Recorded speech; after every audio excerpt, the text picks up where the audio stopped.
నేను ఆదోని నియోజకవర్గం నుంచి మాట్లాడుతున్నా అధ్యక్ష. మాకు ఒక పట్టణం 43 గ్రామాల ఉన్నటువంటి మండలం అందుబాటులో ఉంది.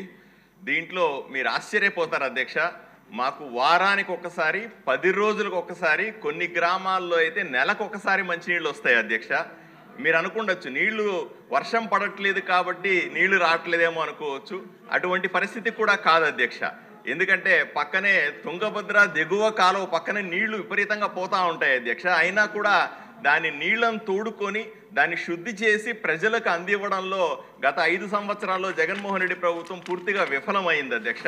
మాకు ఆర్డబ్ల్యూఎస్ స్కీమ్ గ్రామీణ మంచినీటి పథకం పూర్తిగా 30 సంవత్సరాల కింద తయారై ఉండడం వల్ల పైపులు పగిలిపోవడం, నిరంతరం అతిసార రావడం లాంటి పెద్ద సమస్యలు కూడా ఉన్నాయి అధ్యక్ష. మాకు తోడుకోవడానికి అవసరమైన బసాపురం సమ్మర్ స్టోరేజ్ ట్యాంక్ కానీ లేదా మిగతా చెరువులు పూర్తిగా వాల్స్ పాడైపోవడం వల్ల ఇబ్బంది పడతా ఉన్నాం అధ్యక్ష. అంతెందుకు అధ్యక్ష, ఈ జలజీవన్ మిషన్ కింద 50% కేంద్ర ప్రభుత్వం ఇచ్చే జలజీవన్ మిషన్ కింద ఇంతకుముందు డబ్బులు శాంక్షన్ అయినప్పటికీ కూడా 5 సంవత్సరాల్లో ఎటువంటి పని జరగకుండా ఆగిపోయింది.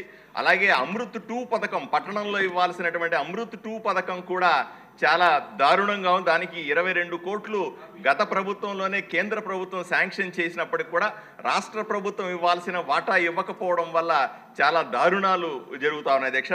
దయచేసి, ఎందుకంటే చాలా అవమానంగా మాట్లాడారు అధ్యక్ష. మా గ్రామీణ ప్రాంతంలో ఉన్న మహిళలు పొరపాటున గత 5 సంవత్సరాలు ఎప్పుడన్నా రాజకీయ నాయకులు వచ్చినప్పుడు అడిగితే వాళ్ళు అంటే మంచినీళ్ళు అడిగినందుకు కేసులు పెట్టినట్టు ఘనత ఆదోని నియోజకవర్గంలో ఉంది దగ్గర. ఎందుకంటే నీళ్లు లేకుండా పోతే నీళ్లు ఇవ్వలేకపోవడం అన్నది ఒక సమస్య.